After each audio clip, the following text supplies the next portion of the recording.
বরবাদ। লেখক আতিক হাসান। গল্পের তৈরি তারিখ 4-3-2025।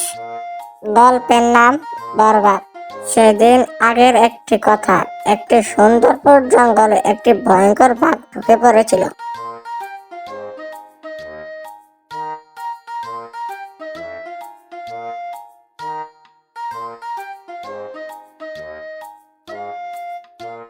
সে বাঘটি জঙ্গলে ঢুকে পাখিদের ভয় দেখাতে লাগলো। পাখিরা বাঘকে দেখে অনেক চিন্তায় পড়ে যায়, এই ভেবে যে আমাদেরকে না খেয়ে ফেলে। বাঘটি পাখিদেরকে বলল, এই পাখিরা, আমি আজকে থেকে আমি তোমাদের নতুন রাজা, বুঝছো? এই কথা বলার সাথে সাথে একটা পাখি বলল, আমাদের রাজা সিংহ। আমরা সিংহকে রাজা মানি। আপনি কোথা থেকে এসে আমাদের ভয় দেখাচ্ছেন? বাঘ এই কথা শুনে গর্জন করে বলল, বুড়া পাখি নিজের জীবনকেও বাঁচাতে জানে না। এই কথা বলে বাঘ ওই পাখিকে মেরে ফেলে। তারপর পাখিরা ভয় পেয়ে সেখান থেকে চলে যায়।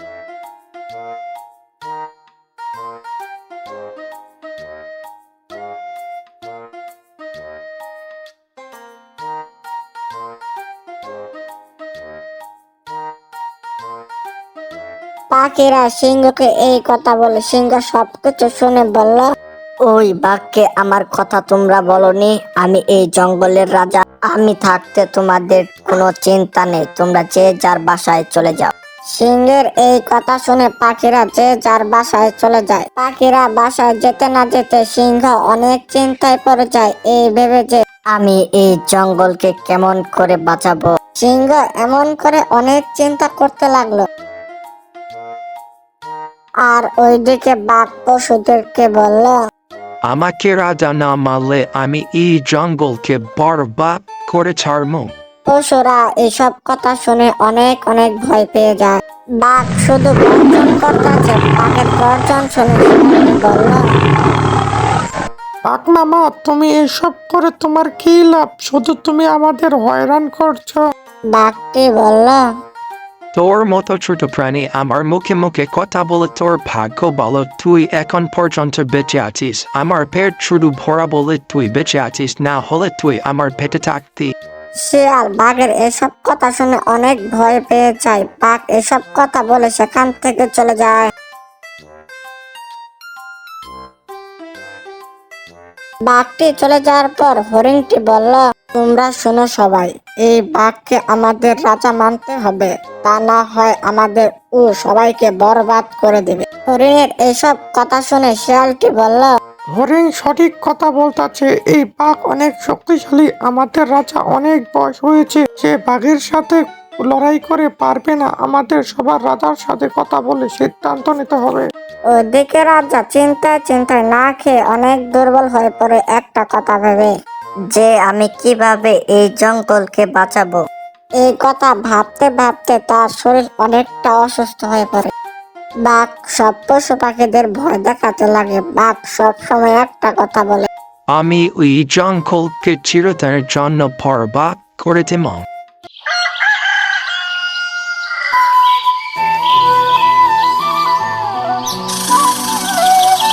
পরের দিন সকালে ওদিকে পাখিরা ভাবতে লাগে। সব এক জায়গায় বসে ঈগল সবাইকে একটা সিদ্ধান্ত দেয়, যে কেউ বাঘের কাছাকাছি যাবা না। ও কিন্তু আমাদের জঙ্গলকে বরবাদ করে দিতে চায়।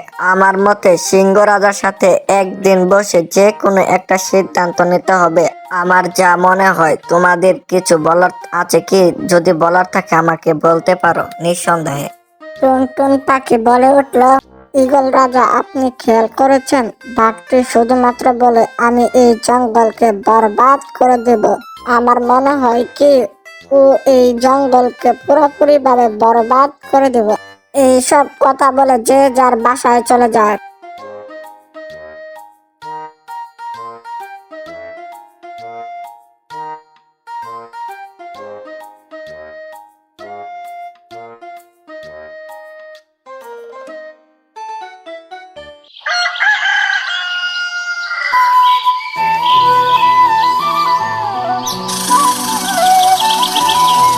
পরের দিন সকালবেলার দিকে সিংহ তার পাশের জঙ্গল থেকে একটা বাঘ আসে। সিংহ রাজাকে দাওয়াত করার জন্য।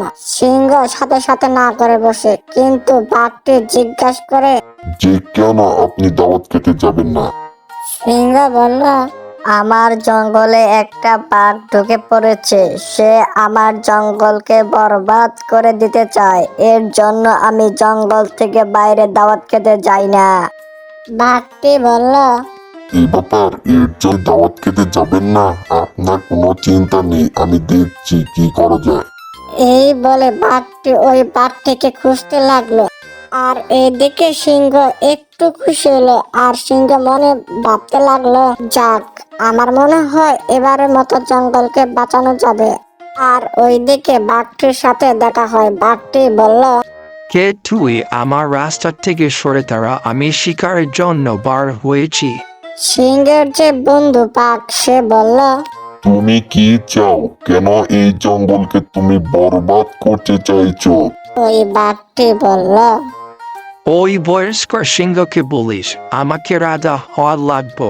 আব সিংহ যদি আমাকে রাজা না মানে, তাহলে আমি কিন্তু এই জঙ্গলকে বরবাদ করে ছেড়ে দিব। তুমি সেটা কোনোদিন এই জঙ্গলের রাজা হতে পারবে না আমি থাকতে, কারণ আমার বন্ধু ভালো একটা রাজা। তুমি রাজা হলে তুমি এই জঙ্গলকে বরবাদ করে দিবে। থাম থাম, আমি রাজা হলে এই জঙ্গলকে আমি ভালো করে চালামো, আর এই জঙ্গলকে যদি আমি রাজা না হতে পারি, এই জঙ্গলকে আমি বরবাদ করে দিব। এইসব কথা বলে তারা কাটাকাটি মারামারি করতে লাগলো। এক পর্যায়ে সিংহের বন্ধু মারা যায়। এই খবর সিংহের কাছে পৌঁছে যায় যে তার বন্ধু চিরদিনের জন্য মারা গেছে।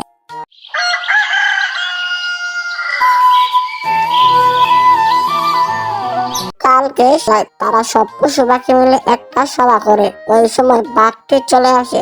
বাঘটি বলল, তুই এই সিংহ আমাকে রাজা বানাই দে না, হয় আমি সব পশু পাখিকে খেয়ে তোর জঙ্গলকে আমি বরবাদ করে দিব। কখনোই নয়, আমি থাকতে তুই কোনোদিনও এই জঙ্গলকে বরবাদ করতে পারবি না। এই কথা শুনে বাঘটি সিংহের উপর ঝাঁপিয়ে পড়ে আর সিংহকে মেরে ফেলে দেয়। আর শুধু গর্জন করতে লাগলো। তারপর তারা সিংহকে বাদ দিয়ে এখন বাঘকে রাখে।